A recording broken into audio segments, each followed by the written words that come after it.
Hello, hello, hello, happy good afternoon from the treehouse in the treehouse woods.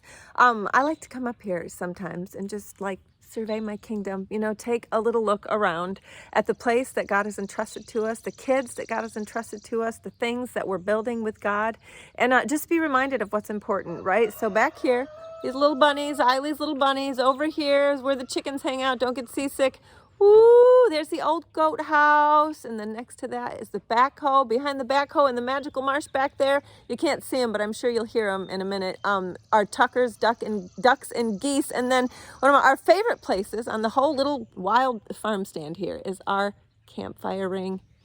And that's one of our favorite places because that's one of the places where we make a lot of really beautiful memories. We have friends over and do hot dog roasts, and we listen to the kids running around crazy, playing all these fun games and hooting and hollering and laughing. And Mike always says, that's the sound of heaven, and I think he's right. Or I remember last fall we had a friend that came out from Pennsylvania for a little while to turkey hunt, and we grilled actually steaks over the campfire, and it was dark out, and you could start to hear the owls and things in the marsh and stuff. And he's like, have you ever called in any of those owls? We're like, no. We're not that skilled. And so he started to, use his mouth and hands to call in the barred owls. And after he started making the noise, we hear him out in the marsh, right? And then he does it again, and we hear him next time a little closer, and then there's two of them. And Mark and these two owls are having this whole conversation in owl. It was amazing. Anyways, some of the most precious memories that we have, we've made at our campfire ring. And sometimes in life, it's really easy to lose sight of what truly matters. Like, for instance, when you're getting ready for the day in the bathroom in the morning, trying to put some color in your tired cheeks, then your 5-year-old comes in and grabs your legs and says, "Oh, Mommy, it makes me so happy when you smile at me with your pretty little pink cheeks."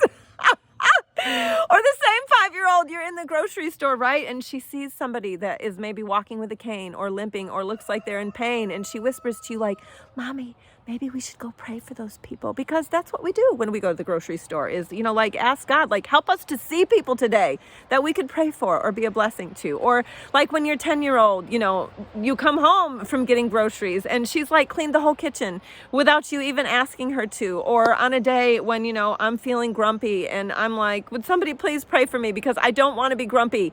And, the same 10-year-old says, "Sure, Mom, I'll pray for you." And she prays for you.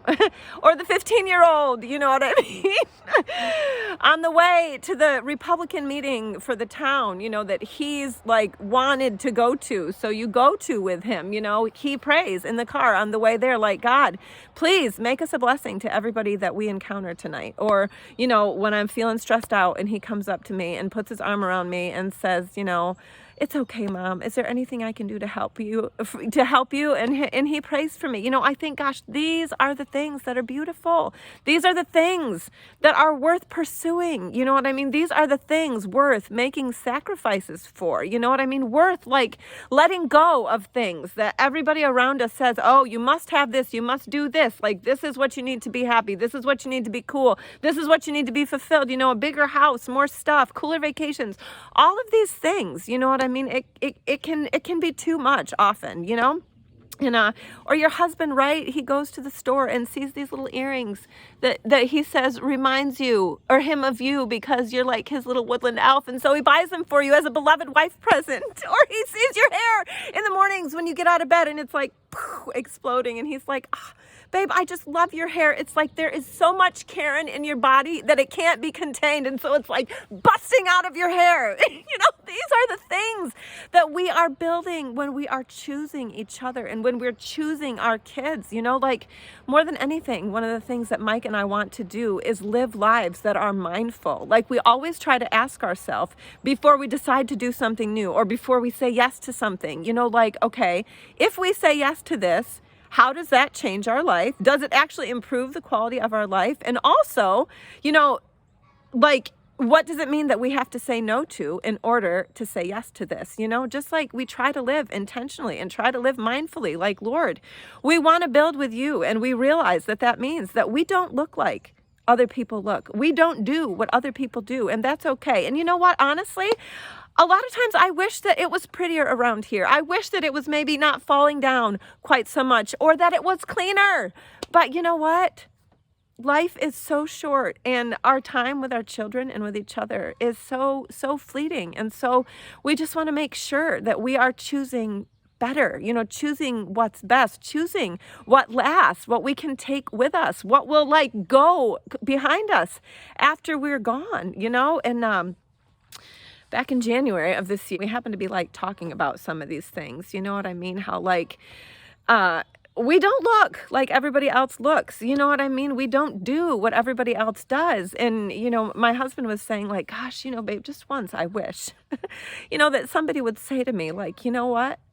Good job getting up at 5 o'clock in the morning and going to work every day so that you can take care of your family, so that you can pay your bills, so that you can put food on the table, so you can like help them to become who they're meant to be. Or, like, honestly, sometimes it's just like it gets wearying, doesn't it, in a world that values things that are totally not what God values and are looking for significance in everything but God, and, living for the pleasure of the moment and entertainment. You know what I mean? So anyways, after Mike and I had this conversation, I just kind of got to thinking about what we're building and what we're doing here and what we long to take with us when we leave this old world. You know what I mean? And I decided that I would write my husband a song, and I wanted to share it with you today. It's called Somethin Beautiful. And it goes like this. Sometimes I look around at our poor house falling down, at the dust and dirt and grime, and I wish we had more time to make it nice and pretty, clean it up so it's less gritty, fix the things that need attention, too many to even mention. But time's in short supply when you live like you and I. You say, baby, open up your eyes, because we're building something beautiful. The geese want to sing with me. Mama, read me one more book. Papi, come out here and look. Paint a picture, play a game. Would you help me write my name? Let's build something in the woods. I really wish we could take a walk to Sunrise Ridge, wander over Wonky Bridge, and when they're in bed at night, as we hold each other tight, I say, babe, you're sure alright. Yeah, we're building something beautiful. This life that we're making, these chances that we're taking to hold our kiddos close. Choose the things that matter most, things that money can never buy, like love and hugs and time. We never will regret it, and they'll never forget it. And when we're old and gray, as our kids make their own way, holding hands, we'll smile and say, yeah, we sure built something beautiful. So let's not change a thing, 'cause love, we're building something beautiful. Ooh, ooh. So, I don't know where you find yourself today. Maybe you find yourself saying yes to God, to build with Him in a way that means that you have to sacrifice something that is really costly to choose your mate or to choose your children. Maybe He's inviting you to a completely new adventure with Him, and it's scary. And maybe, you're moving far away. You don't know where you're going. You don't know what all you're going to do when you get there, but you sense in the deepest part of your being that God is saying, like, come with me this way. And so you're choosing to say yes. Or maybe you're the mom that's choosing to stay home with your kids instead of sending them to daycare. And you feel like all you do all day is like wipe bums, right? Or wash dishes, or try to figure out what to feed all the hungry creatures in the zoo. And or maybe you're a dad, you get up at 5 o'clock every morning so that your kids can have food to fill their bellies, and you can pay the bills, and you can, help your family you know, to become who they're meant to be. I just wanted to tell you, well done. I just wanted to tell you, good job. I wanted to say thank you for the sacrifices that you are making, because you are choosing what is better, and it will not be taken from you. I just want to just encourage you. You know, when we build with God and accept his invitation, regardless of the consequences or the sacrifices, like, we will never regret it. I hope you have a really blessed day. Keep up the good work. Take care.